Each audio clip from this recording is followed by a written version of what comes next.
আচ্ছা, আজকে তো আমাদের বর্ষা থেকে শুরু হবে, তাই তো?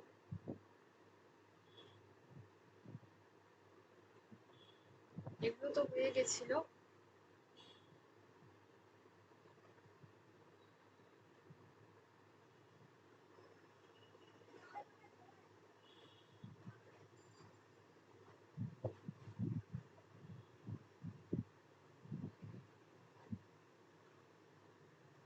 এই যে প্রমথ চৌধুরীর বর্ষা।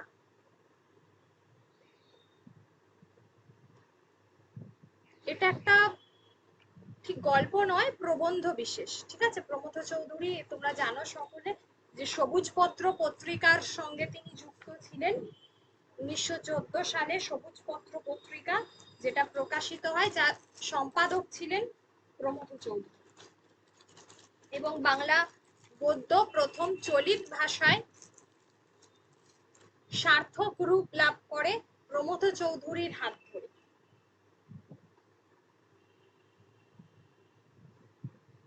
আমার কথা শোনা যাচ্ছে তো?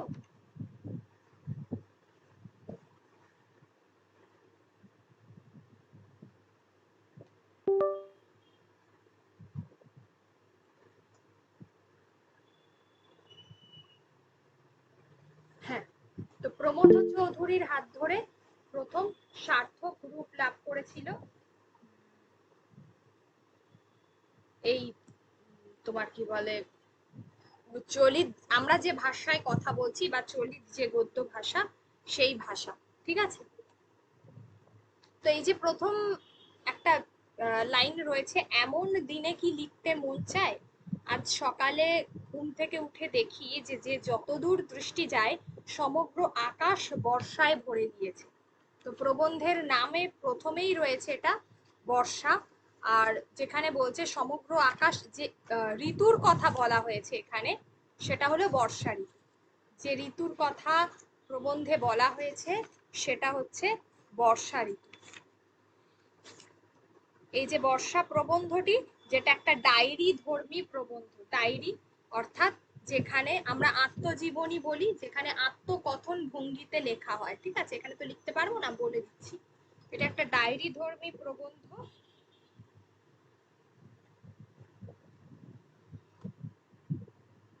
তাহলে প্রথমেই লেখক এই কথা বলেছেন। আর প্রমথ চৌধুরী লেখক, তিনি তার ছদ্মনাম কি ছিল? তার ছদ্মনাম ছিল বীরবল। প্রমথ চৌধুরীর সবুজ পত্র পত্রিকা আত্মপ্রকাশ করে 1914 খ্রিস্টাব্দে। কলকাতা বিশ্ববিদ্যালয়ে তাকে জগত্তারিণী স্বর্ণ পদক দেয়। কলকাতা বিশ্ববিদ্যালয় তাকে জগত্তারিণী স্বর্ণ পদক দেয় 1941 খ্রিস্টাব্দে। এই জায়গাগুলো কিন্তু ভালো করে খেয়াল রাখতে হবে। আর প্রমথ চৌধুরী জন্মগ্রহণ করে সেটা তোমাদের নোটসে দিয়ে দিয়েছি। আচ্ছা, তাহলে প্রথম যে ঋতুর কথা বলা হয়েছে সেটা হলো বর্ষা ঋতু। বর্ষার আওয়াজকে লেখকের কি মনে হয়েছে, যেটা গুরুত্বপূর্ণ এখানে, সেটা হচ্ছে সে আওয়াজ কখনো মনে হয় নদীর কুলুধ্বনি, আবার কখনো মনে হয় পাতার মর্মর, মানে পাতা মর্মর করলে যে শব্দটা হয় সেটা, বা নদীর কুলুধ্বনি, ঠিক আছে?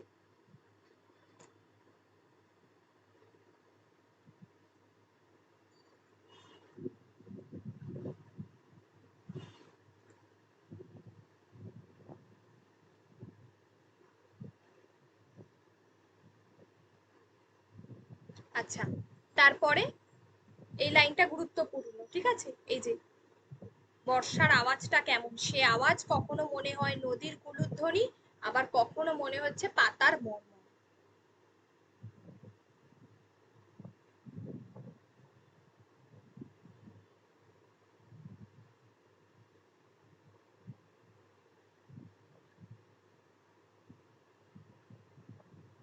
এটা হলো। আচ্ছা, এবার হলো বর্ষা প্রবন্ধে যেখানে সমগ্র আকাশকে একটা পাখির পালক আগাগোড়া মুড়ে দিয়েছে, তাই না? এই যে আজকের আকাশ দেখে মনে হয় ছায়ার রঙের কোনো পাখির পালক দিয়ে বর্ষা তাকে আগাগোড়া মুড়িয়ে দিয়েছে। এই লাইনটা গুরুত্বপূর্ণ। তাই তার স্পর্শ আমাদের চোখের কাছে এত নরম আর মোলায়েম। তাই তার স্পর্শ আমাদের কাছে কেমন না, খুবই মোলায়েম আর নরম। পাখির রংটা সেটা পরীক্ষায় আসে, ঠিক আছে, পাখির রংটা পরীক্ষায় আসে। আর বর্ষার একদম প্রথম লাইনটাই দেখো, এমন দিনে কি লিখতে মন যায়। এখান থেকে একটা প্রশ্ন আসে যে এই প্রবন্ধের সূচনায় কি ধরনের বাক্য প্রয়োগ হয়েছে। প্রবন্ধের সূচনায় কি ধরনের বাক্য প্রয়োগ হয়েছে, যার উত্তর হবে প্রশ্নবোধক বাক্য।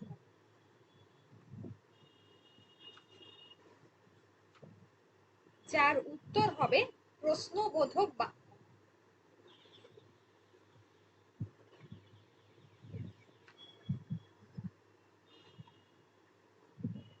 আচ্ছা, এই তোমার কি বলে এর তোমার কি বলে উৎস হচ্ছে, এই গ্রন্থটির উৎস হলো বিচিত্রা। বিচিত্রা নামক প্রবন্ধ থেকে নেওয়া হয়েছে। প্রমথ চৌধুরীর গুরুত্বপূর্ণ বেশ কয়েকটা প্রবন্ধ আছে, যেটা আমি যেমন তেল নুন লোকরি, যেমন হচ্ছে তোমার তোমার এই যে প্রবন্ধগুলো, তো এইগুলো তোমাদেরকে এতে আলোচনা করব আমি যখন তোমাদের প্রবন্ধতে প্রবন্ধতে আছে প্রমথ চৌধুরী, তখন ওটা আলাদা করে আলোচনা করব। তো এখানে হচ্ছে এমন দিনে লিখতে কি মন চায়, এটা একটা প্রশ্নবোধক বাক্য, প্রথম বাক্যটা। আর হলো বর্ষা, যেটা বিচিত্রা প্রবন্ধে আমরা দেখতে পাই। বিচিত্রা প্রবন্ধ হলো এর উৎস। আর সবুজপত্র পত্রিকার জ্যৈষ্ঠ আষাঢ় সংখ্যা, সবুজপত্র পত্রিকার জ্যৈষ্ঠ আষাঢ় সংখ্যায় 1329 বঙ্গাব্দে এই প্রবন্ধটি প্রকাশিত হয়েছিল। 1329 বঙ্গাব্দে এই প্রবন্ধটি প্রকাশিত হয়েছিল।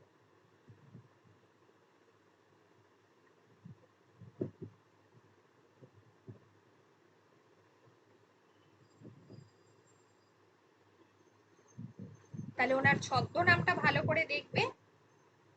আর এইগুলো, এটা গেল। এবার হলো পরের প্যারাতে দেখো, যেখানে বলছে তারপর চেয়ে দেখি যে গাছপালা মাঠঘাট সবারই ভিতর যেন একটা নতুন প্রাণের হিল্লোল বয়ে যাচ্ছে। আচ্ছা, এখানে হলো আমরা যে কালটার ব্যবহার দেখছি প্রবন্ধে বা গল্পে, যে কালটার ব্যবহার সেটা তো বর্ষাকাল, ঠিক আছে। আর বাক্যটা প্রশ্নবোধক বাক্যটা দেখে রাখবে যে এমন দিনে কি লিখতে মন চায়, এইটা। আর প্রবন্ধের একেবারে সূচনায় লেখক কোন সময়ের উল্লেখ করেছেন, লেখক কোন সময়ের উল্লেখ করেছেন, সেটা হচ্ছে সকালবেলা। এই যে এই লাইনটাতেও দাগ দিয়ে রাখো, সকালবেলা। সময় এবং কাল দুটোই উল্লেখ করেছে, দেখে নাও। আচ্ছা, বৃষ্টির ধারাটা এখানে কেমন, সেটা হচ্ছে এই যে অবিরাম, অবিরল আর অবিচ্ছিন্ন।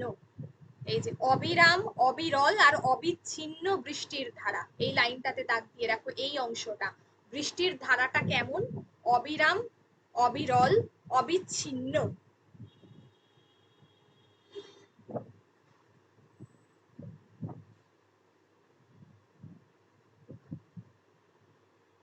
আচ্ছা, কোন কোন স্বর মিলেমিশে এক হয়ে গেছে, দেখো। দুটো স্বর, একটা জলের স্বর, একটা বাতাসের স্বর।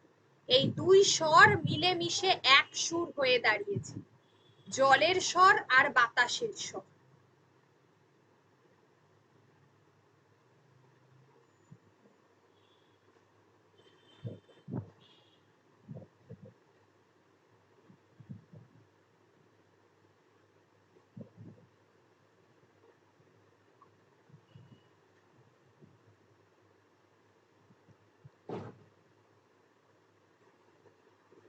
এটা গেল।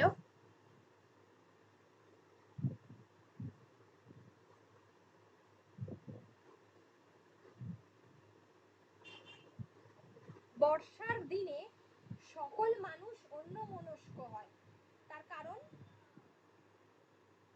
সকল মন চোখ আর কানে এসে ভর করে, ঠিক আছে, সকল মন চোখ আর কানে এসে ভর করে। আচ্ছা, আকাশের স্পর্শটা বলে দিয়েছিলাম নরম আর মোলায়েম, ঠিক আছে। আচ্ছা, এখানে নেক্সট হচ্ছে যে দেখো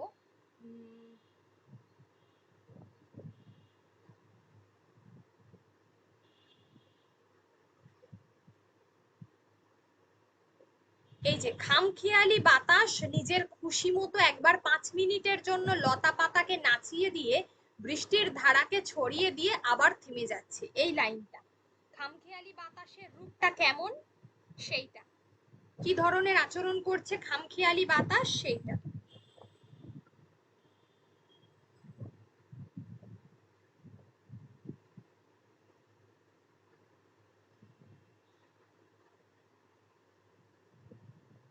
আচ্ছা, মনের এমন বিক্ষিপ্ত অবস্থায় কি লেখা যায়? যদি যায় তো সে কবিতা, প্রবন্ধ নয়। তাহলে লেখক কি বলেছেন, যদি এমন কোনো পরিস্থিতি সৃষ্টি হয়, এমন দিনে কি করা যাবে? প্রবন্ধ লেখা যায় না, কবিতা লেখা যায়। ঠিক আছে। আচ্ছা, আর একটা লাইন এখানে গুরুত্বপূর্ণ, যেটা হলো আজকে আমি ইংরেজি ভুলে গিয়েছি। লেখক বলছেন তিনি এই রকম পরিস্থিতিতে, এই রকম ওয়েদার বা আবহাওয়া, তিনি কি করেছেন, ইংরাজি ভুলে গিয়েছেন। যেসব কবিতা, যেসব গান আজ তার মনে পড়ছে সে সবই সংস্কৃত, নয় বাংলা নয় হিন্দি। তাহলে বাংলা হিন্দি কিছুই নয়, সেগুলো সবটাই সংস্কৃত। এই লাইনটা সবাইকে মনে রাখতে হবে, কিচ্ছু করার নেই, যথেষ্ট শক্ত। মেঘর্ময়ী দুরম্বরম বনভুব শ্যামা স্তমাল দ্রুময়ী, এই শ্লোকটা মনে রাখতে হবে, এটা গীত গোবিন্দের একটা শ্লোক।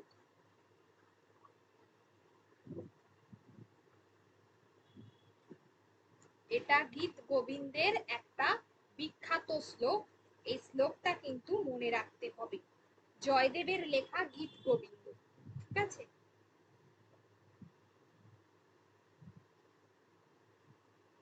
এটা গীত গোবিন্দ কাব্যের প্রথম চরণে আছে। এই লাইনটা বা এই পংক্তিটা গীত গোবিন্দ কাব্যের একেবারে প্রথম চরণে আছে।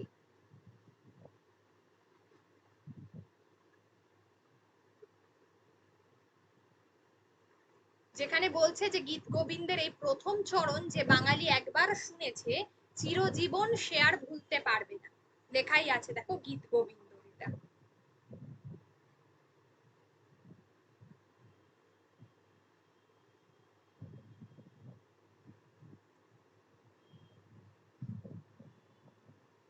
আচ্ছা, তারপর কি বলছে, আকাশে ঘন ঘটা হলেই তার কানে ও চরণ আপনা হতেই বাজিতে থাকবে।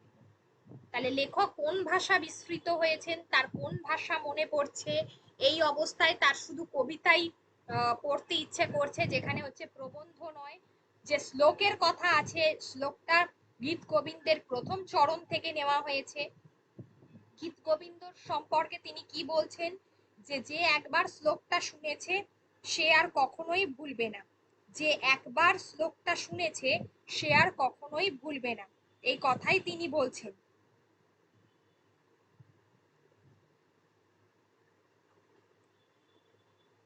কবিদের সম্পর্কে লেখক কি ভাবেন, আর গীত গোবিন্দের এই অংশটা থেকে কি বোঝা যায়, যে এখানে কি হবে, পুরনো কথা লুকোনো ব্যথা, এই পংক্তিটা থেকে এটাই বোঝা যায়, পুরনো কথা লুকোনো ব্যথা। ঠিক আছে, এই অংশটা থেকে এটাই বোঝা যায়।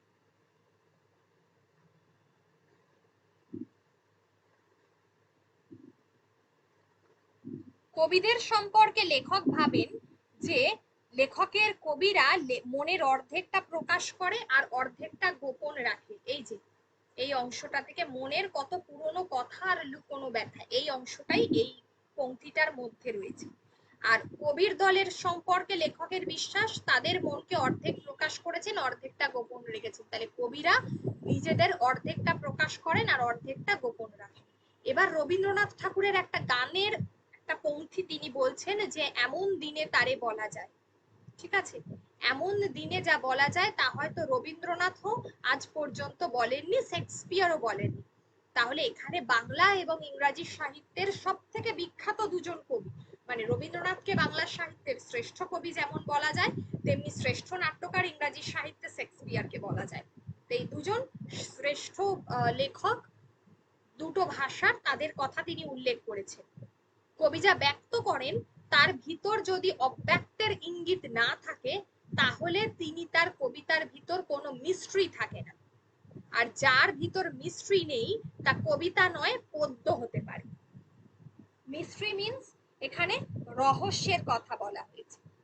মিস্ট্রি মিন্স এখানে রহস্যের কথা বলা হয়েছে।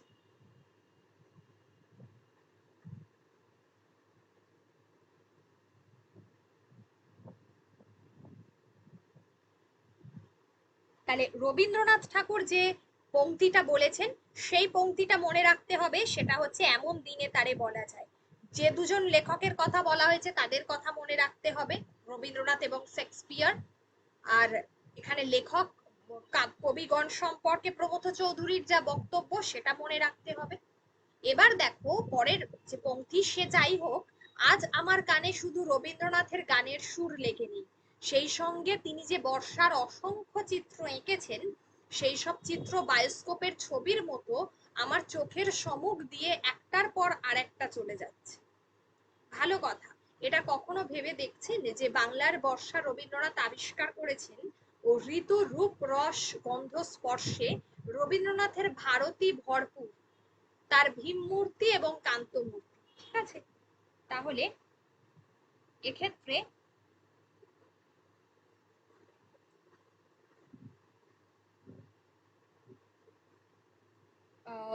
এক্ষেত্রে বলা যেতে পারে যে বর্ষার দিনে রবীন্দ্রনাথের কোন সৃষ্টির কথা বলা হয়েছে, শুধু তার কবিতা নয় তার চিত্র, ঠিক আছে, তার কথা বলা হয়েছে। আর রবীন্দ্রনাথের ভারতী এখানে কাব্যগ্রন্থ বা ভারতী এখানে তোমার কি বলে যে পত্রিকা তার যেটা ছিল, আর মূলত এখানে সে ভারতী কাব্যগ্রন্থের কথা বলা হয়েছে রবীন্দ্রনাথের, যে ভারতী কাব্যগ্রন্থ যেখানে তোমার রূপ রস এবং গন্ধ স্পর্শে একেবারে ভরপুর, তার কথা বলা হয়েছে।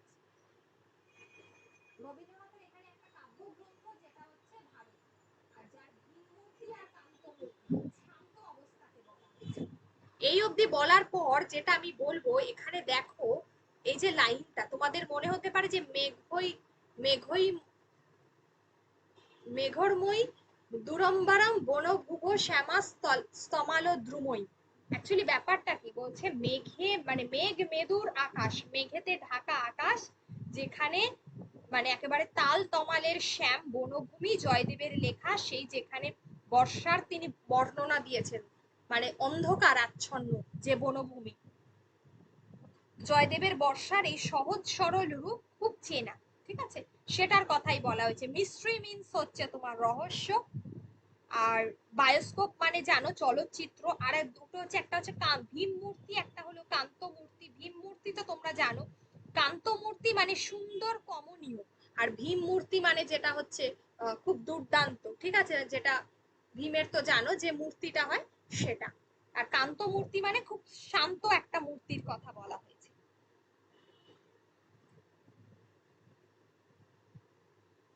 আচ্ছা, এটা গেল। এর পরের এবার এসো বলছি, চোখে ধরা পড়েছে দুই তার ভাষায় সমান সাকার হয়ে উঠেছে। নবাবী আমলের বাঙালি কবিরা এই ঋতুকে হয় উপেক্ষা করেছেন, নয় তাকে তেমন আমল দেননি। মানে নবাবী আমলে যে বাঙালি লেখকরা ছিলেন তারা বর্ষা ঋতুকে এক প্রকার উপেক্ষাই করেছেন। এমনকি আমরা দেখতে পাই চণ্ডীদাসের কবিতায় কি বর্ষার স্থান আছে? আমার তো মনে হয় না। চণ্ডীদাস তোমরা জানো, পড়িয়েছি বৈষ্ণব পদাবলিতে, আদি মধ্যযুগের যিনি কবি, বৈষ্ণব পদাবলীর সাহিত্যের। তো সেখানে বলছে, এখানে এবার কি বলছে, আমার তো মনে হয় না, মানে প্রমথ চৌধুরী বলছেন তার মনে হয় না চণ্ডীদাসের কাব্যে বর্ষা স্থান আছে বলে। হয়তো বীরভূমে সেকালে বৃষ্টি হতো না, হঠাৎ করে বীরভূমের প্রসঙ্গ এলো কেন না, তোমার বীরভূমের নানুর জেলায় যেখানে চণ্ডীদাসের জন্ম, তাই তো, তাই জন্য সেখানে হয়তো বৃষ্টি, আর বীরভূমে বৃষ্টিপাত কম হয়। ঠিক আছে, বীরভূমে যে মোহাম্মদ তোমার কি বলে বাজার যে এলাকাটা, যেখানে মূলত সব থেকে পশ্চিমবঙ্গে বৃষ্টি কম হয়, তো সেই জায়গাটা, তাই জন্য মনে করা হয় যে বৃষ্টি খুব একটা প্রিয় ছিল না চণ্ডীদাসের কাব্যে, তাই তিনি ঋতুর বর্ণনা করেননি। বাকি বৈষ্ণব কবিরাও এক প্রকার নিরূপ। অবশ্য ঝড় বৃষ্টি না হলে অভিসার করা চলে না, সুতরাং অভিসারের খাতিরে তাদের কাব্যে মেঘ বজ্র বিদ্যুতের একটু আধটু চেহারা দেখাতে হয়েছে।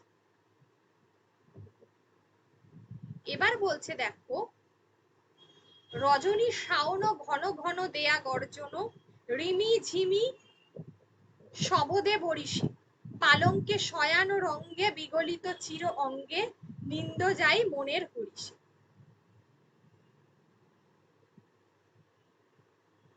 এই যে লাইনটা দেখতে পাচ্ছ, আচ্ছা, এইটা এই কবিতাটার উল্লেখ করেছেন প্রমথ চৌধুরী। ঠিক আছে, এর সঙ্গে তিনি কার উল্লেখ করছেন? তিনি বলছেন যে এই কবিতার সঙ্গে তিনি গীত গোবিন্দের উল্লেখ করেছেন। বলছে এই সঙ্গীতটা কি গীত গোবিন্দের সমতুল্য এবং কাব্য হিসেবে তার অপেক্ষাও শতগুণ শ্রেষ্ঠ। তাহলে তিনি এই পঙ্ক্তির সঙ্গে কি করেছেন, তোমার কি বলে গীত গোবিন্দের তুলনা করেছেন। রজনী শাওন ঘন ঘন দেয়া গর্জন, মানে শাওন কালো মেঘ অন্ধকার হয়ে এসেছে, বারবার মেঘের গর্জন হচ্ছে। রিমিঝিমি শবদে বরিশে, মানে বৃষ্টির যে শব্দ রিমঝিম সেটা বলা হচ্ছে। পালঙ্কে শয়ান রঙ্গে, বিছানায় শুয়ে বিগলিত চির অঙ্গি, এখানে মানে হচ্ছে বিছানায় শুয়ে অবিন্যস্ত পোশাক, অবিন্যস্ত পোশাক মানে বিগলিত চির অঙ্গে, যে চির অবিন্যস্ত, ঠিক আছে, অগোছালো পোশাক।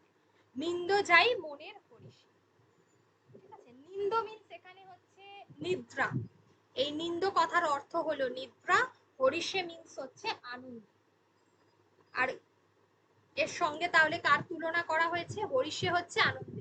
মিনিং গুলো কিন্তু লিখে নাও, ঠিক আছে। তো গীত গোবিন্দের এর তুলনা করা হয়েছে। এখন আমার কথা এই যে আজ আমার মনের ভিতর দিয়ে যেসব কথা আনাগোনা করছে সেসব এতই বিচ্ছিন্ন, এতই এলোমেলো যে সেসব যদি ভাষায় ধরে তারপর লেখায় পুড়ে দেওয়া যায়, তাহলে আমার প্রবন্ধ এতই বিশৃঙ্খল হবে যে পাঠক তার মধ্যে ভাবের গোলক ধাঁধায় পড়ে যাবে। এইভাবে যদি প্রথম থেকে লাইনগুলো দাগিয়ে রেখে দাও, অর্থগুলো যদি একবার এরপর দুবার তিনবার পড়ে নাও, আমার মনে হয় না যে আর লাইন তুলে কোনো প্রশ্ন দিলে তোমাদের কোনো অসুবিধা হবে না। বাইরের ল অ্যান্ড অর্ডারকে আমরা যতই বিদ্রুপ করি, ভাবের ল অ্যান্ড অর্ডারকে না মান্য করে আমরা সাহিত্য তো মাথায় থাক, সংবাদপত্রেও লিখতে পারি না। অর্থাৎ ভাবটাই হচ্ছে প্রধান। আমাদের যে কোনো কিছু আমরা শুধুমাত্র মানে এটা লেখার ক্ষেত্রে তাই, এটা গান গাওয়ার ক্ষেত্রে তাই, এটা নাচের ক্ষেত্রে তাই, শুধুমাত্র আমরা গেয়ে দিতে পারি না, তাই না? ভাব যদি না থাকে তাহলে সেটা কোনো ভাষাই প্রকাশ পাবে না। আর যদি এমন পাঠকও থাকেন যিনি বাংলাদেশের ছেলেপুলনো ছড়া পাঁচালীর অনুরূপ অসম্বন্ধ গদ্য রচনা মনের সুখে পড়তে পারেন, তাহলেও আমি আজ মন খুলে লিখতে প্রস্তুত নই। অনেক কথা যা আজ মনে পড়ছে তার যা কিছু মূল্য আছে তা আমার কাছেই আছে, অপর কারো কাছে নেই। বহুকাল মৃত, বহুকাল বিস্মৃত কোন শুকনো ফুলের পাপড়ি যদি হঠাৎ আবিষ্কার করা যায়, তাহলে যে সেটিকে এককালে সজীব অবস্থায় সাদরে সঞ্চিত করে রেখেছিল, একমাত্র তারই কাছে যে শুষ্ক পুষ্পের মূল্য আছে, অপরের কাছে তা বর্ণগন্ধহীন আবর্জনা মাত্র।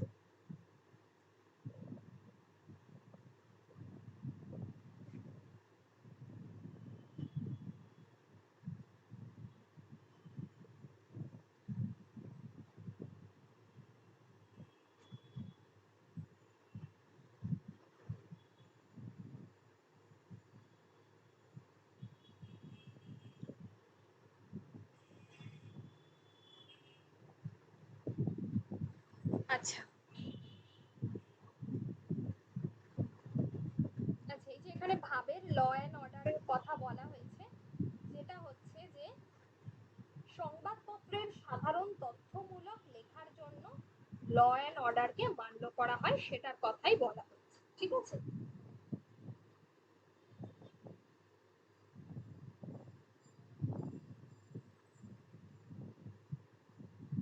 আচ্ছা, এখানে একটা জিনিস দেখো, বাংলাদেশকে লেখক কোন বিশেষণে বিশেষিত করেছেন?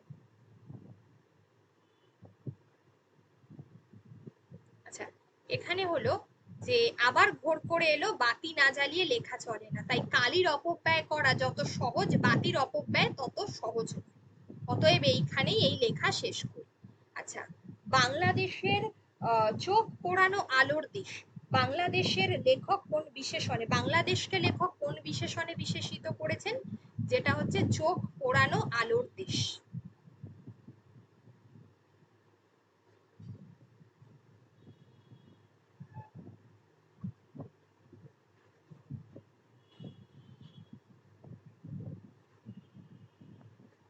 আচ্ছা, নিজের বর্ষা নামক প্রবন্ধকে লেখক কি বলে আখ্যায়িত করেছেন? যেখানে কালির অপব্যয়, এই লাইনটা মনে করেছেন তিনি এটা হচ্ছে কালির অপব্যয়।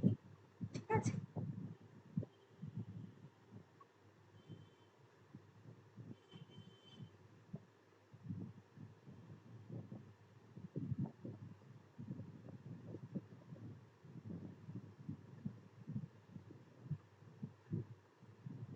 ব্যাস, এখান থেকে এইটুকুই সব থেকে গুরুত্বপূর্ণ। এগুলো ভালো করে দেখবে। চণ্ডীদাসের জায়গাটা আর ওই যে লাইনটা আছে বারবার বলছি, মেঘর মই, ওই লাইনটা খুব ভালো করে দেখবে। ওটা সবাইকে মুখস্থ করতে হবে, কিছু করার নেই।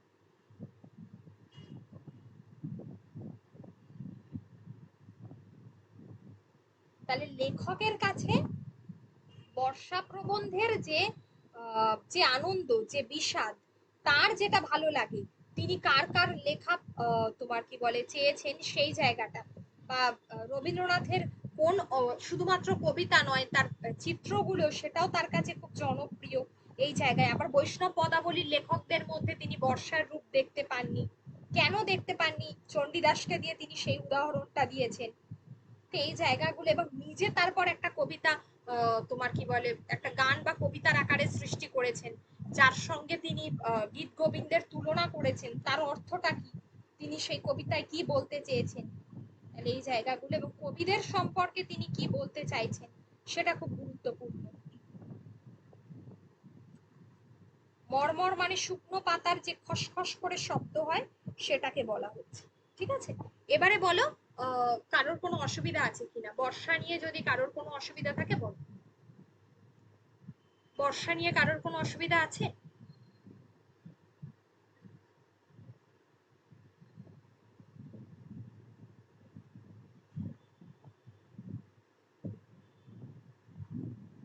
নেই তো?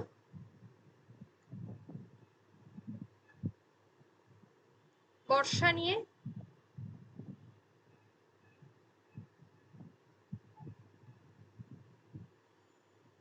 কোনো প্রশ্ন থাকলে করতে পারো।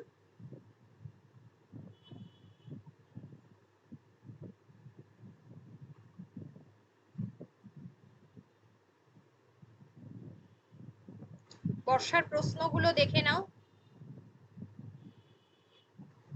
এমনিতে দিয়েছি আমি বেশ কিছু প্রশ্ন। প্রথম হলো লেখক পরিচিতি, যেগুলো বলেছি, যে তোমার লেখকের জন্ম মৃত্যু ভালো করে প্রত্যেকটা লেখকের পড়তে হবে, পিতার নাম অত না পড়লেও চলবে। কোথা থেকে উৎসটা নেওয়া হয়েছে দেখো, বিচিত্রা পত্রিকা 1329 বঙ্গাব্দ এর প্রকাশকাল, সবুজ পত্র পত্রিকায়, যেটা বলছিলাম 1914 সবুজ পত্র পত্রিকা প্রকাশিত হয়। আচ্ছা, এখানে বিষয় সংক্ষেপটা রয়েছে, এখানে বেশ কিছু প্রশ্ন দিয়েছি আমি, এমসিকিউ, সেগুলো দেখবে, আনসার তো দেওয়া আছে। এবার ছোট ছোট করে এখানে এইভাবে প্রশ্নগুলো করে দেওয়া হয়েছে।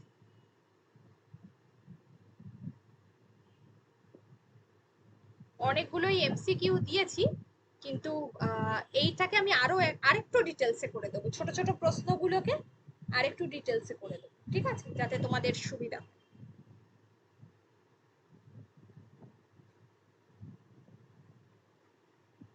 যেখানে ওই প্রমথ চৌধুরীর তোমার কি বলে বলেই দিলাম, যেটা কলকাতা বিশ্ববিদ্যালয় থেকে জগৎতারিণী পদক কবে পেয়েছেন, কবে সবুজ পত্র পত্রিকা আত্মপ্রকাশ করেছে।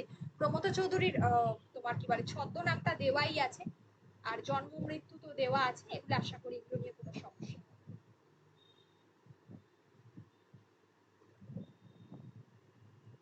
লাইনগুলো বলে দিয়েছি, কোন কোন লাইনগুলো তুলে প্রশ্ন আসতে পারে।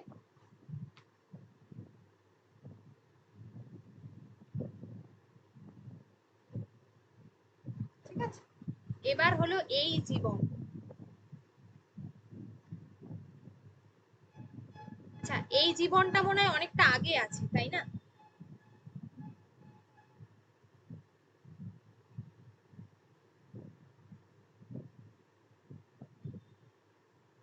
জীবনটা মনে হয় অনেকটা আগে আছে।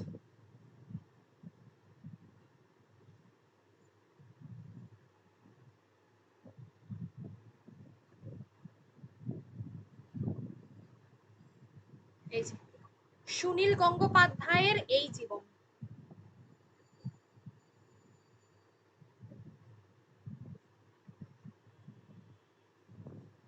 সুনীল গঙ্গোপাধ্যায়ের এই জীবন কবিতা, যার মূল কাব্যগ্রন্থ হচ্ছে দেখা হলো ভালোবাসা বেদনায়। দেখা হলো ভালোবাসা বেদনায়।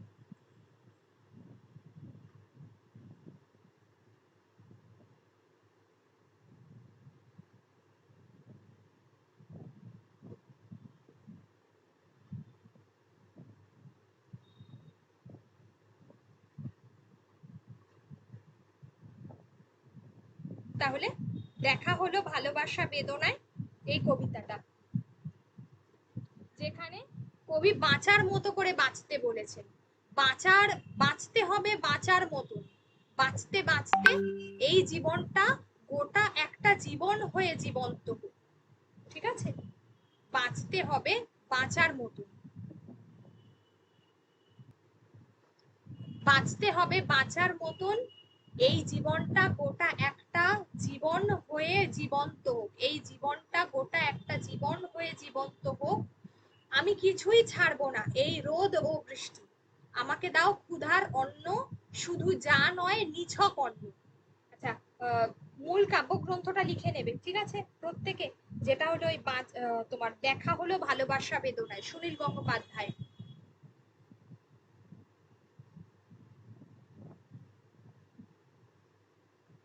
আমাকে দাও ক্ষুধার অন্ন, শুধু যা নয় নিছক অন্ন, আমার চাই সব লাবণ্য, নইলে গোটা দুনিয়া খাবো, আমাকে কেউ গ্রামে গঞ্জে ভিখারি করে পালিয়ে যাবে, আমায় কেউ নিলাম করবে সুতো কলে কামার সাথে, আমি কিছুই ছাড়বো না আর, এখন আমার অন্য খেলা, পদ্ম পাতায় ফড়িং যেমন আপন মনে খেলায় মাতে গোটা জীবন।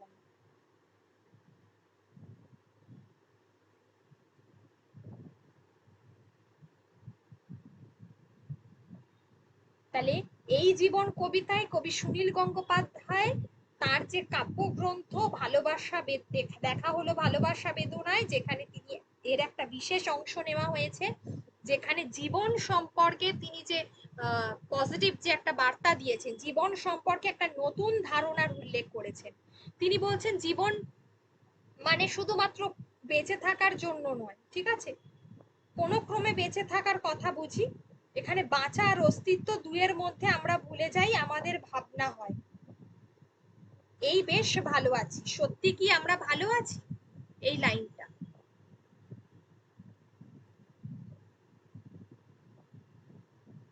যেখানে বলছেন মানুষ সেজে আসা হলো মানুষ হয়েই ফিরে যাব, বাঁচতে হবে বাঁচার মতন, বাঁচতে বাঁচতেই জীবনটা গোটা একটা জীবন হয়ে জীবন্ত।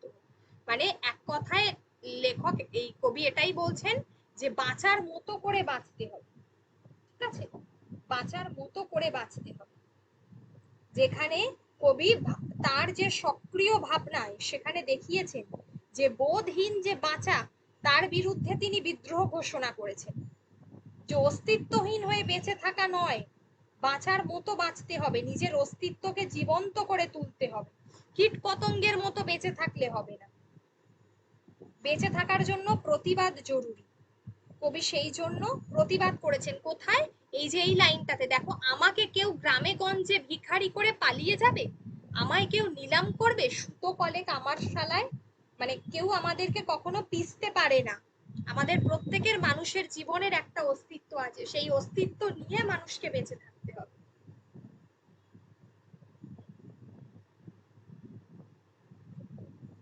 বাঁচার মতোই বাঁচতে চান কবি, তার কথায় আমাদের জীবনের অস্তিত্বের মধ্যে প্রতিবাদ জরুরি, প্রতিবাদ করে নিজেকে জীবিত করে তুলতে হবে, আমাদের প্রকৃত মানুষের মতো মানুষের মতো কবি বাঁচতে বলেছেন, জীবনকে জীবন্ত করে তুলতে বলেছেন, আর সেই জন্যই কবি বলছেন যে বাঁচার মতো বাঁচা।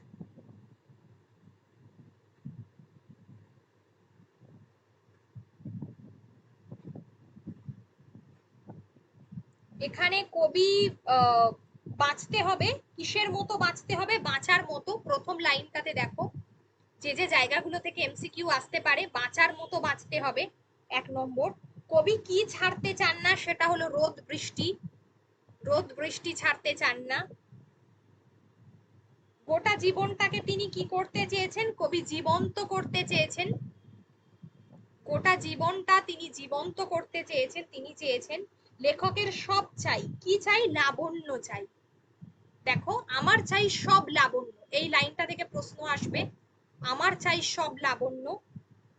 লাবণ্য না পেলে তিনি গোটা দুনিয়া খাবেন, এটা বলেছেন। কবিকে কোথায় নিলাম করার কথা বলা হয়েছে? সুতোকলে কামারশালায়। সুতোকলে, তাই তো? এই লাইনটা গুরুত্বপূর্ণ। সেজে আসা হলো, মানুষ সেজে এলেন কবি, এটাই বলছেন। মানুষ সেজে এসেছেন, তাই মানুষ সেজেই তিনি ফিরে যাবেন। কবি চেয়েছেন, কি চেয়েছেন? ক্ষুধার অন্ন চেয়েছেন। আর একটা হলো পদ্ম পাতায় কে খেলা করে? ফড়িং। পদ্ম পাতায় কে খেলা করে? ফড়িং খেলা করে। আর কবি মানুষ হয়েই আবার ফিরে যেতে চেয়েছে। যে যে লাইনগুলো বললাম, এই লাইনগুলো থেকে প্রশ্ন আসে। আশা করি অসুবিধা হবে না। যদি অসুবিধা হয় বলো, আবার বলে দেবো।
আচ্ছা, আগে বললাম যে কবি কি না, মানে কি ছেড়ে দেওয়ার কথা বলেছেন সেগুলো। রোদ বৃষ্টি, যেটা সব কি চান কবি, সেইটা কি কি দাবি করেছেন।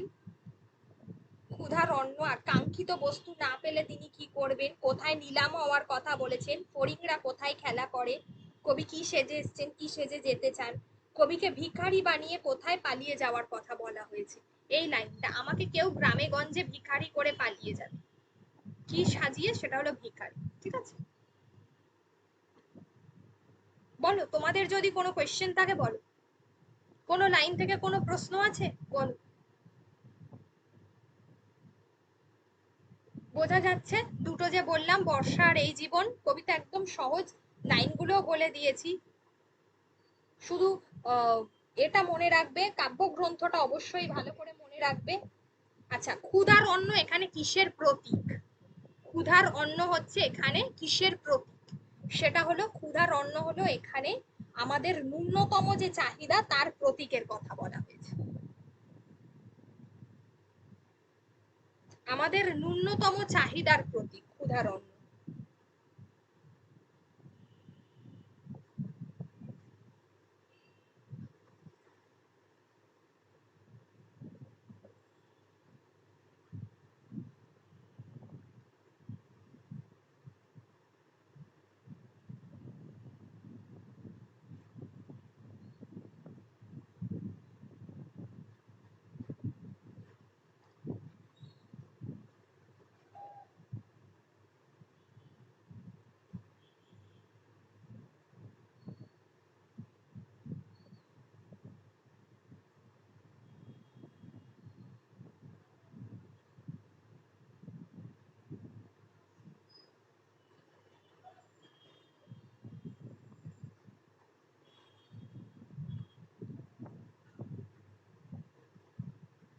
আচ্ছা, সুনীল গঙ্গোপাধ্যায় কোন পত্রিকার সঙ্গে যুক্ত ছিলেন?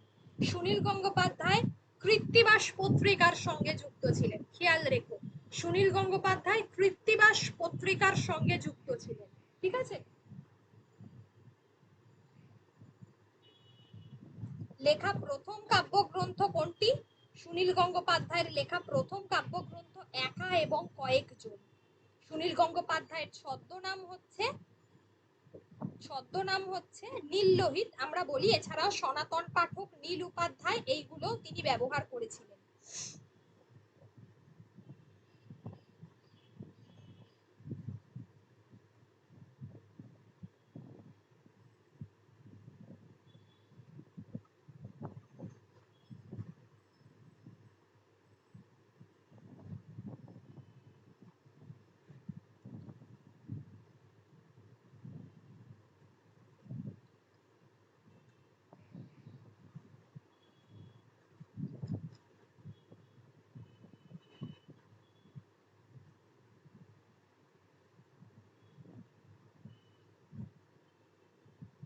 ঠিক আছে,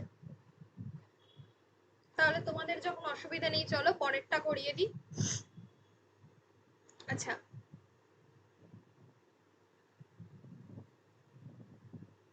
কোনো জায়গায় অসুবিধা হলে সেটা বলবে, নইলে আমি বুঝবো কি করে যে তোমাদের কোথায় অসুবিধা হচ্ছে বা কোথায় বুঝতে পারছো না।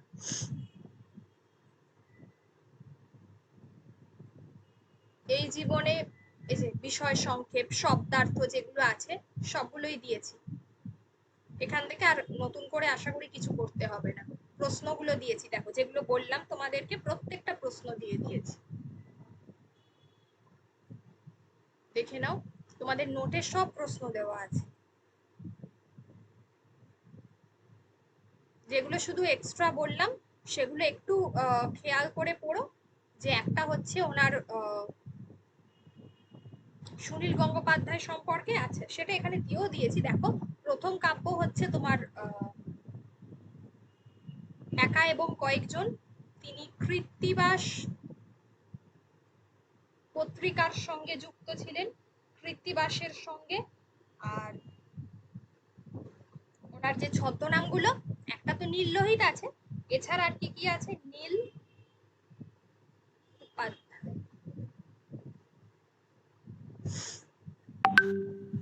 সনাতন পাঠক।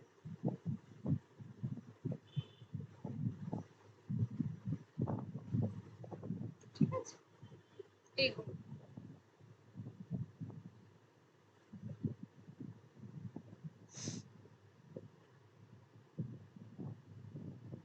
এগুলো দিন।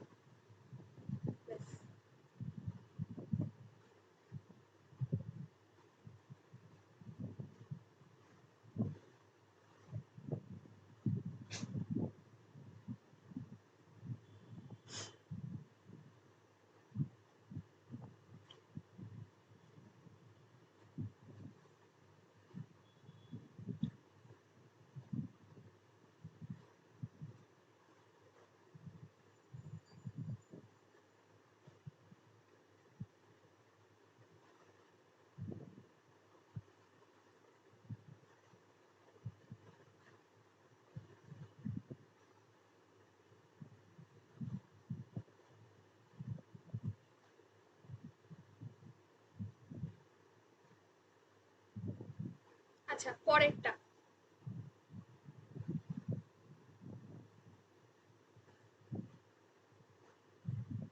পরে দিয়েছি বোধহয় উপোস। উপোস মহাত্মা গান্ধীকে নিয়ে লেখা একটা গল্প। এই যে এই গল্পটা খুব ভালো, উপোস। এটা বিভূতিভূষণ মুখোপাধ্যায়ের লেখা। খেয়াল রাখবে নাম কেউ আবার ভুলেও বিভূতিভূষণ বন্দ্যোপাধ্যায় করে দিয়ে চলে এসো না। বাংলা সাহিত্যে আরো একজন লেখক ছিলেন, যিনি হচ্ছেন বিভূতিভূষণ মুখোপাধ্যায়। ঠিক আছে, উপোস, যিনি হচ্ছেন 1894 সালে তোমার কি বলে বিভূতিভূষণ মুখোপাধ্যায়ের জন্ম, আর 1987-তে হচ্ছে মৃত্যু। 1894-এ হচ্ছে জন্ম, 1987-তে মৃত্যু। এই গল্পের একটা কেন্দ্রীয় চরিত্র হচ্ছে যেটা, সেটা হলো আয়েশা, যেটা হলো এশা। ঠিক আছে, যার সংক্ষিপ্ত নাম ছিল এশা, মানে আয়েশা।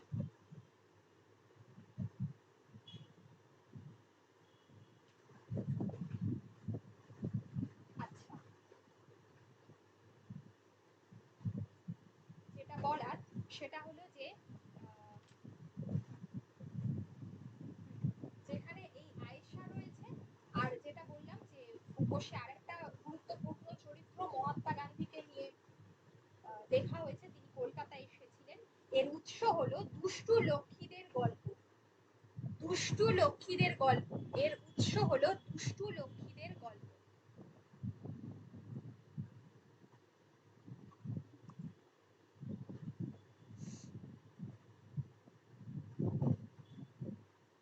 উপোস গল্পের উৎস হলো দুষ্টু লক্ষ্মীদের গল্প, ঠিক আছে।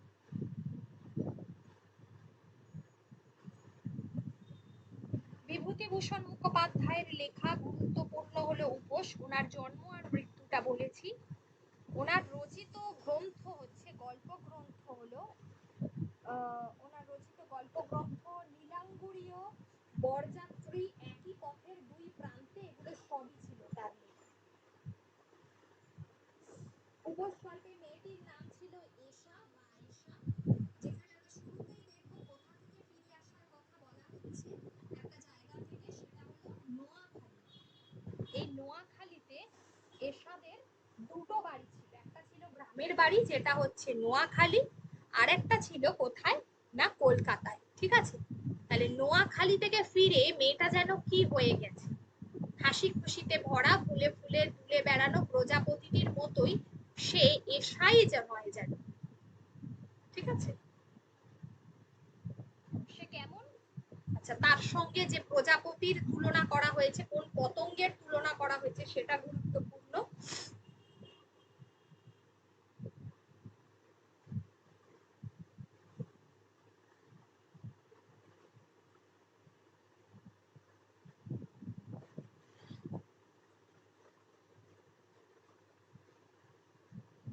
আচ্ছা, এবার হলো এশার স্বভাবে কবে থেকে পরিবর্তন এসেছে।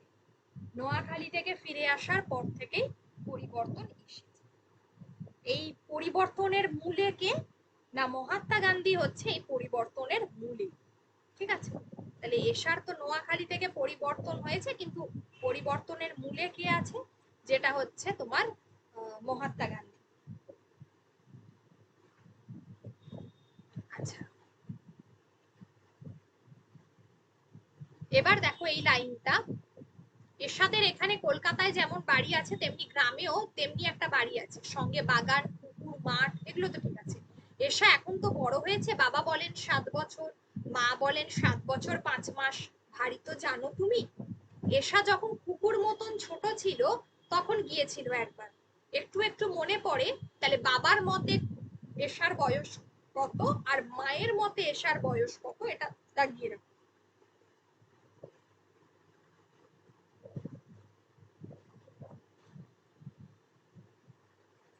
আর হচ্ছে এশার ঠাকুর দাদা আছে, এশার দাদু হচ্ছে হাজির সাহেব, ঠিক আছে। তাহলে এশার দাদুকে হাজির সাহেব, তিনি এবারে নিয়ে যেতে চাননি, কারণ মারামারি হচ্ছে, ঘরে আগুন, মানে একটা, জানোই মহাত্মা গান্ধী মানে স্বাধীনতা আন্দোলনের প্রেক্ষাপটের কথা বলা হচ্ছে, ঠিক আছে, সেই সময়টার কথা বলা হচ্ছে গল্পের মধ্যে।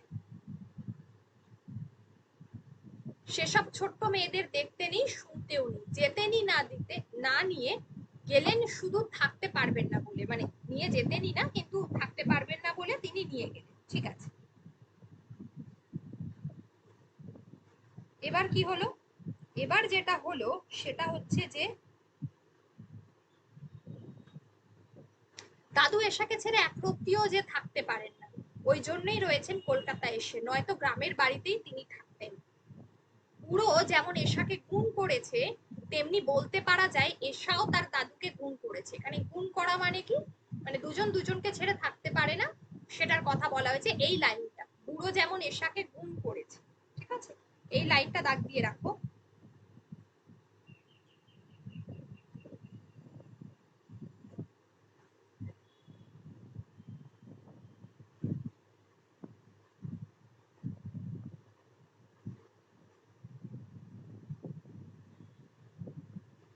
এই লাইনটা দাগ দিয়ে রাখো।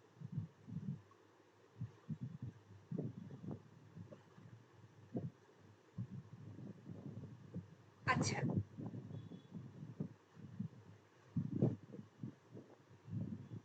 এবার কি হলো না, এবারে যেটা দেখা যাচ্ছে যে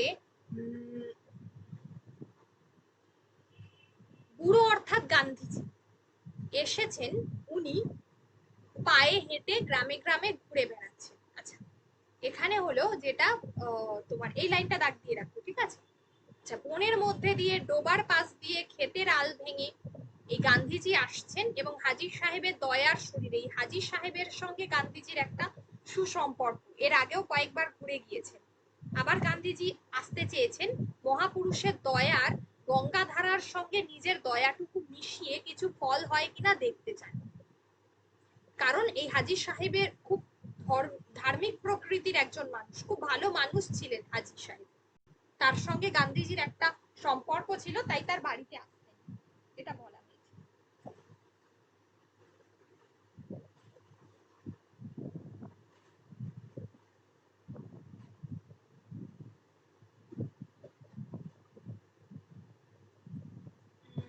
এবার হলো হাজির সাহেবকে জড়িয়ে বললে, যাবো দাদু, কি কি হবে? বাটি খানেক ছাগলের দুধ।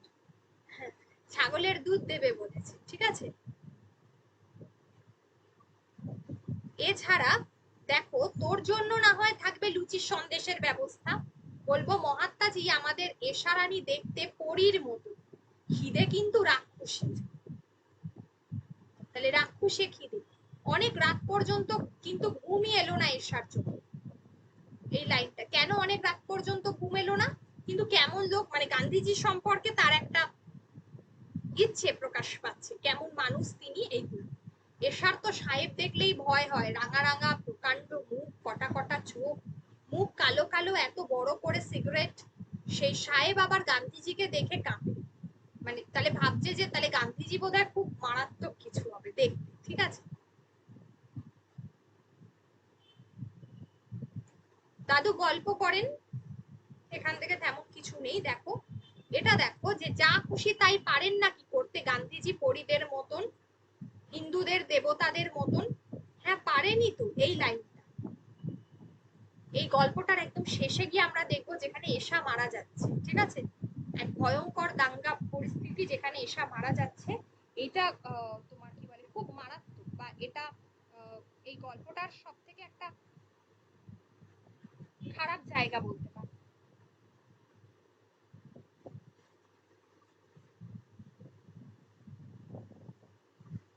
সব থেকে দুঃখের জায়গা।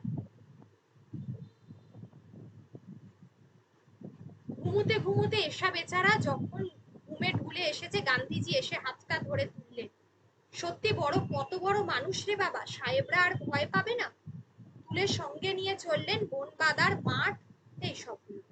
মানে গান্ধীজির সঙ্গে এসার একটা লিঙ্ক দেখানো হয়েছে, একটা সম্পর্ক দেখানো হয়েছে, একটা সুন্দর সম্পর্ক দেখানো হয়েছে। এর সাথে একটা ছোট্ট মেয়ে, একটু কিরকম হয়ে চললো এসা, ভালো লাগা কি মন্দ লাগা বলতে পারে না, তারপর কষ্ট হতে লাগলো, পড়ে যাচ্ছে, কাপড় ছিঁড়ে যাচ্ছে, পায়ে কাঁটা বিচ্ছে, গা ছড়ে গিয়ে ঝরঝর করে রক্ত পড়ছে। ওগো আমায় ছেড়ে দাও না, আর পারছি না যে।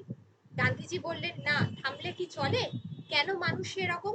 এসো না, আমাদের রক্তের নদী বইয়ে যত সব দুষ্টুদের দিই ডুবিয়ে। মানে এই লাইনটাতে তিনি কি বলতে চেয়েছেন, যে রক্ত দিয়ে ইংরেজ সরকারকে তাড়িয়ে দিতে হবে, তাই। ভাগ্যিস সকালে দাদুর ডাকে ঘুম ভেঙে গিয়ে এসা দেখলে, শুধু ছিল সেটা স্বপ্ন। পরদিন সন্ধেবেলা হাজি সাহেব এশাকে নিয়ে গেলেন গান্ধীজি যেখানে থাকতেন সেই জায়গায়। যেখানে গিয়ে শুনলেন যে গান্ধীজির শরীরটা নাকি খারাপ, সমস্ত দিন তিনি বেরোতে পারেননি। একটা ছোট্ট গরিব লোকের বাড়ি, এশাদের বাড়ির চেয়ে ঢের ঢের ছোট। হাজি সাহেব সেখানে গিয়ে ঢুকলেন, সেখানে অনেক লোক চুপচাপ বসে আছে, যারা হাজি সাহেবকে দেখে সেলাম করবে। ভেতরে বেশি লোক নেই, মাদুরে বসে একজন মেয়ে চরকা ঘোরাচ্ছে, একজন রোগাপনা লোক একটা বই পড়ছে, একজন এমনই চুপ করে বসে আছে, আর একজন বেদানা ভেঙে একটা বাটিতে জড়ো করেছে। তাহলে এই জায়গাগুলো দেখো, কে কে রয়েছে, কে কি কাজ করছে, এই লাইনটা দাঁড়িয়ে।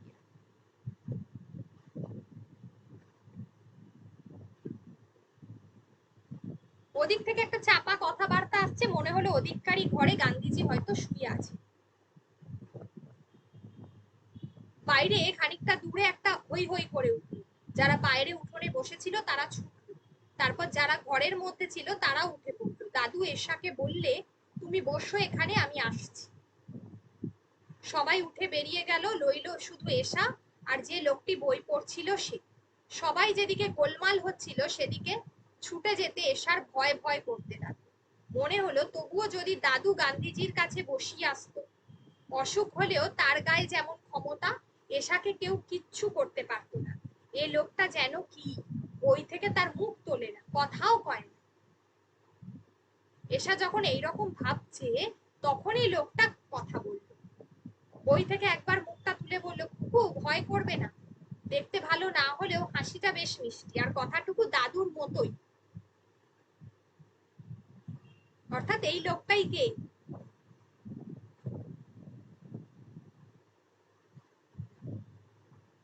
এবার বলছে, জিজ্ঞেস করছে, হ্যাঁ গা গান্ধীজি কোথায়? বাচ্চাটা বলছে।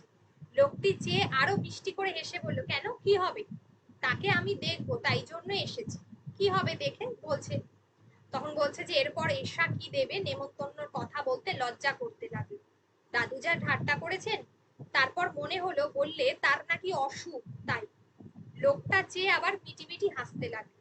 এশার রাগও হচ্ছে, আবার এত মিষ্টি হাসি, দাদুর চেয়েও এত মিষ্টি হাসি যে কথা কইতেও ইচ্ছে করছে। এবার কি জিজ্ঞেস করবে ভেবে ভেবে আবার একটা কথা মনে হলো। জিজ্ঞেস করলে, হ্যাঁ গা কত বড় গান্ধীজি? এই ঘোরের মতন? হাতটা ঘুরিয়ে লোকটা আবার এশার দিকে চেয়ে হাসতে লাগলো। এশা বললে, ওরে বাবা, কিসে শুয়ে আছে তাহলে? এমন সময় আবার সবাই হই হই করতে করতে ফিরে চুপ করে এসে বসলো। দাদু আবারও ঘরের সবাই ঘরে এসে বসলো, মানে দাদু এসে বসলো। একটা মিছে হল্লা হয়েছিল, কিছু হয়নি। তারপর দাদু সেই বই পড়া রোগাপনা লোকটিকে সেলাম করে বললেন, এই আমার নাতনি মহাত্মাজি। তাহলে দেখলে যে এই বয়স্ক ভদ্রলোক যে মাথা নিচু করে বই পড়ে যাচ্ছিল, সেই হচ্ছে গান্ধীজি, যার নাম হচ্ছে আয়েশা, যাকে কি বলে ডাকা হয়? এশা বলে ডাকা হয়। এশার মনে হলো কি যেন কিরকমটা হয়ে গেছে, কি ভাবছে কি দেখছে কিছুই বুঝতে পারছে না। হাঁ করে ঠায় লোকটার দিকে চেয়ে রইল। সে তখন আরো মিষ্টি করে মিটিমিটি হাসছে। এই লাইনটা থেকে প্রশ্ন আসে যে তার জন্য এমনি ভালো লাগে, তার উপর দাদুর মতন বুড়ো হয়েও এখন মনে হয় যেন এরশাদেরই খেলার সঙ্গী। তখন তার ভুল ভাঙলো যে একে তো প্রকাণ্ড নয় গান্ধীজি, ঠিক আছে, একটা খেলা যে গান্ধীজি খেলেন সেটা এশাও শিখেছে, সেটা হলো চরকা চরকা খেলা। মানে গান্ধীজি তো সেই সময় চরকা ঘোরাতেন। গান্ধীজি নিজেই এশাকে ছোট্ট একটা গড়িয়ে দিয়েছে, ওর কাছে বসে বসে ঘোরা। এশা বলেছে একদিন গান্ধীজিকে হারিয়ে দেবে। এই লাইনটায় দাগ দাও। এশা বলেছে একদিন গান্ধীজিকে হারিয়ে দেবে। গান্ধীজি বলছেন উনি হেরে গেলে নিজেরটা ওকে দিয়ে দেবে। সেইখানে বসে দুজনের গল্প হচ্ছে, ঠিক আছে।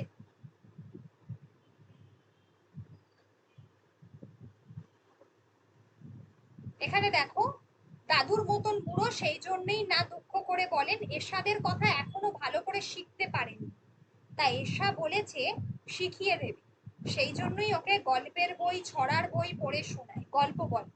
গান্ধীজি চরকা ঘোরাতে ঘোরাতে আর সবার সঙ্গে গল্প করতে করতে শোনেন, এক একটা কথা জিজ্ঞেস করেন, এক একটা কথা নিজেই বলে হেসে বলেন এরশাকে, এই দেখো মাস্টার মশাই আমি শিখেছি। সবাই হাসে, গান্ধীজিও হাসেন। ওর হাসিটা আর কথাগুলো এত মিষ্টি লাগে ঈশার। দাদু সন্ধ্যের পর এশাকে নিয়ে যেতেন ওখান থেকে, ঠিক আছে। এই লাইন যেগুলো বললাম দাগ দিতে, ওইগুলো দেবে। এই যে এশার মনটা বড্ড খারাপ হয়ে গেল। কেন খারাপ হলো? সবাই বললে আজ বেরিয়ে এসে শরীর খারাপ হয়েছে, ডাক্তার বারণ করেছে গল্প করতে কারোর সঙ্গে। গান্ধীজি সম্পর্কে বলছেন, সেটা শুনে এশার মনটা খারাপ হয়ে গেছে।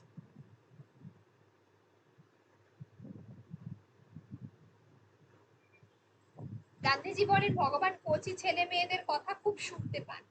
দেখা হবে না শুনে হাজি সাহেব আজ সবার সঙ্গে গল্প করে চলে আসবে।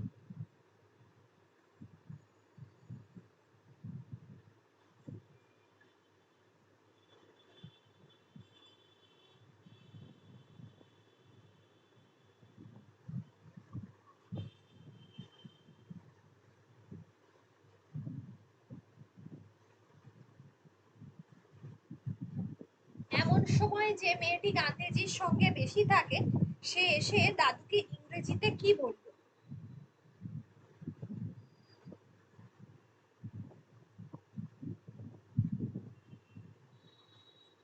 বলতে দাদু এশাকে নিয়ে ভেতরে গেলেন। তারপর গান্ধীজির সঙ্গে একটু কথা কয়ে এশাকে বললেন, গান্ধীজি এশাকে থাকতে বলেছেন, একটু থাকবে কি এশা? তারপর কেউ এসে ওকে নিয়ে যাবে। এশা আবার থাকবে না। তো এসে থেকে গেল দাদুর সঙ্গে, মানে গান্ধীজির কাছে এসে। তো গান্ধীজির সঙ্গেই এই কথাবার্তা চলছে। এসা জিজ্ঞেস করলে, কষ্ট হচ্ছে তোমার? গান্ধীজি মাথা নেড়ে বলল, হুম। আমি খোদা তালাকে বলবো, মানে ঈশ্বরকে বলবেন ভালো করে দেবেন, হিন্দুদের ভগবানকেও বলবো, ওরা এক। তোমার কথা শোনেন? হুম, খুব শোনেন। এই দেখো না, এক্ষুনি তাকে বললাম তোমায় না দেখতে পেলে আমি কেঁদে ফেলবো, অমনি লোক পাঠিয়ে আমাকে ডেকে নিয়ে এলো। সত্যি বলে গান্ধীজি মুখের দিকে চেয়ে হাসতে লাগলেন। তারপর একটা ঘন্টি টিপলেন, টিং করে আওয়াজ হতেই সেই মেয়েটি এসে হাজির।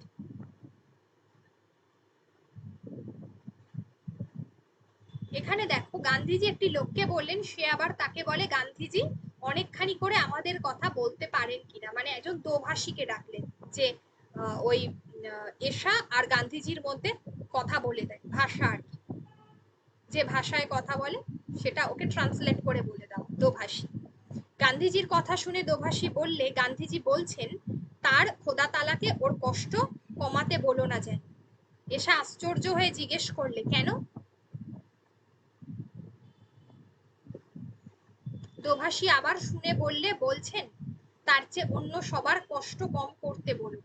এখানে যাদের বাড়ি ঘর গেছে, নিজের লোক মরেছে, আবার খবর গেছে বিহার বলে একটা জায়গা আছে, সেখানেও অনেক লোকের এই রকম কষ্ট হচ্ছে, তাদের কষ্ট বন্ধ করতে বলো তোমার খোদা তালাকে। বোঝা গেল? মানে গান্ধীজির কষ্ট নয়, যে মানুষগুলো কষ্ট পাচ্ছে তাদের কষ্টের কথা বলছেন গান্ধীজি। এসা ভয় পেয়ে বলে উঠলো, ও বাবা, সে যে অনেক লোক হয়ে গেল। গান্ধীজি আর দোভাষী দুজনেই হেসে উঠলেন। তারপর এশার পিঠে হাত দিয়ে হেসে জিজ্ঞেস করলেন, কষ্ট হবে খোদা তালার? ওমা, হবে না, অনেক লোক যে, এটাই শিশুর মন তো, সেই জন্য। এশার মুখ শুকিয়ে গেল, এই লাইনটা দাগ দাও। গান্ধীজির মাথায় হাত দিয়ে বললেন, না মরো না। গান্ধীজি সেই রকম হেসে হেসে বললেন, নিশ্চয়ই মরবো, কি করে? ভয়ে এশার গলা শুকিয়ে আসতে লাগলো, উপোস করব। তো এশা বলছে যে উপোস করো না। বাড়ি এসে এশা যতক্ষণ না ঘুম না হলো, আর ঘুম হয়ে যতক্ষণ স্বপ্ন দেখলে খালি খোদা তালাকে ডাকলো। পরের দিন অসুখ বলে গান্ধীজি একবারও বেরোয়নি। এশা গিয়ে দেখলে আরো রোগা হয়ে গেছে।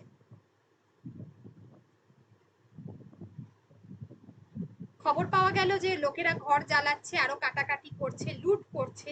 এবার গান্ধীজি নিশ্চয়ই উপোস করে মরবেন। এশা চোখের জলে দুগাল ভিজিয়ে বললে, না করো না উপোস। এখান থেকেই উপোস নামটা এসেছে। করো না, আমি সমস্ত রাত আজ খোদা তালাকে ডাকবো, এবার নিশ্চয়ই শুনতে পাবেন।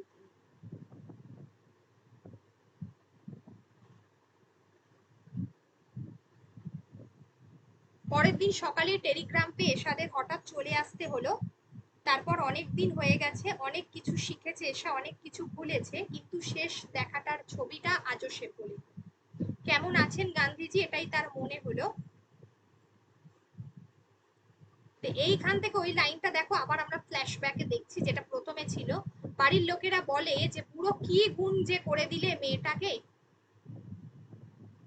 মানে কিভাবে অ্যাকচুয়ালি গুণ মানে এখানে বশ করা, বশ করার কথা বলা হয়েছে। এরপর হঠাৎ একদিন কলকাতায় আবার সেই রকম হই হই।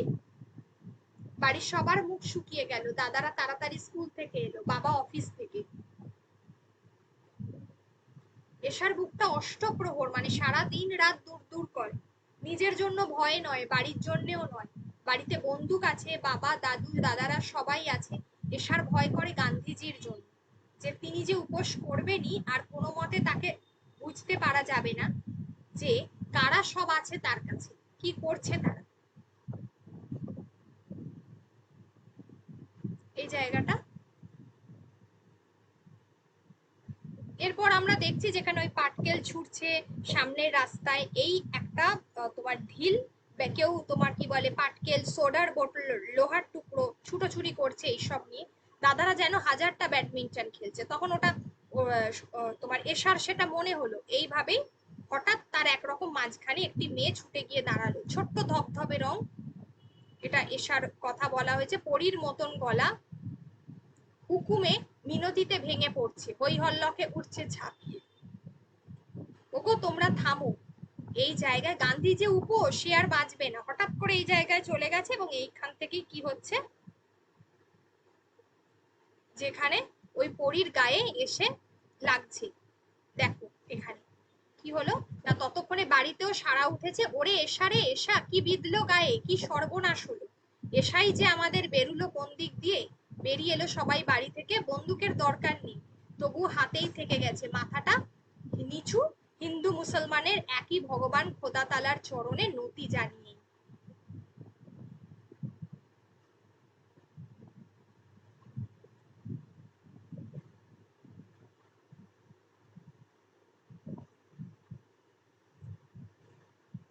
অর্থাৎ ওই কাঁচের টুকরো, যেটা মনে করা হয় যে এশার গায়ে এসে লেগেছে, ওই বোতল, যেটা তোমার কি বলে দাঙ্গার মাঝখানে সাদা পরীর মতো যে এশা, যেখানে দেখো এই লাইনটাতে আছে,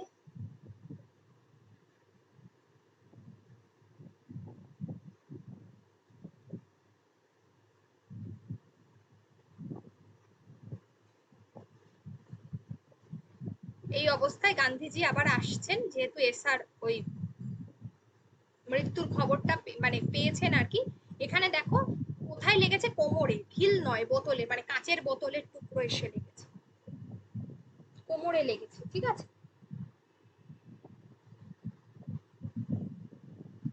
আর এখানে আরেকটা হলো লাইন, যেটা হলো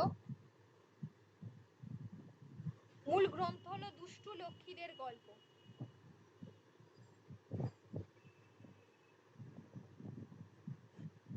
দুষ্টু লক্ষ্মীদের গল্প, গল্পটা একটু বড় আছে কিন্তু গল্পটা ফ্ল্যাট গল্প তো ভালো, কঠিন। কোনো অসুবিধা আছে কারোর?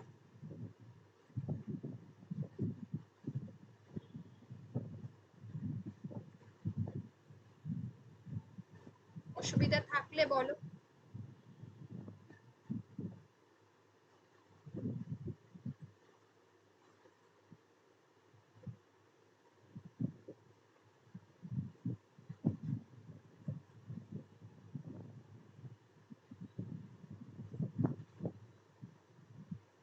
এখানে উপোস গল্পের বুড়োকে প্রশ্নগুলো দিয়েছি, দেখো অনেকগুলো প্রশ্ন আছে, এটাকে আর আলাদা করে করার দরকার নেই। এখানে ব্যাকরণও দিয়েছি, শুধু বাকি থাকবে চিঠিটা। চিঠি দিয়েছি তো, চিঠিটা অনেক বড়, নেক্সট দিনকে পড়াবো চিঠিটা। চিঠিটা অনেক বড় না, অনেক তথ্য আছে, অনেকগুলো চরিত্র আছে যেগুলো মনে রাখতে হবে, কঠিন আছে। সানডেতে ক্লাস করাবো, সানডেতে চিঠিটা পড়াবো আর কারো পড়ি।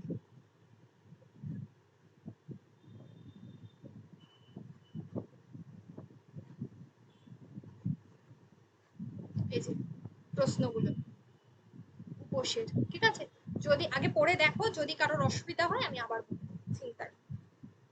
বোঝাতে পেরেছি গল্পটা উপোস?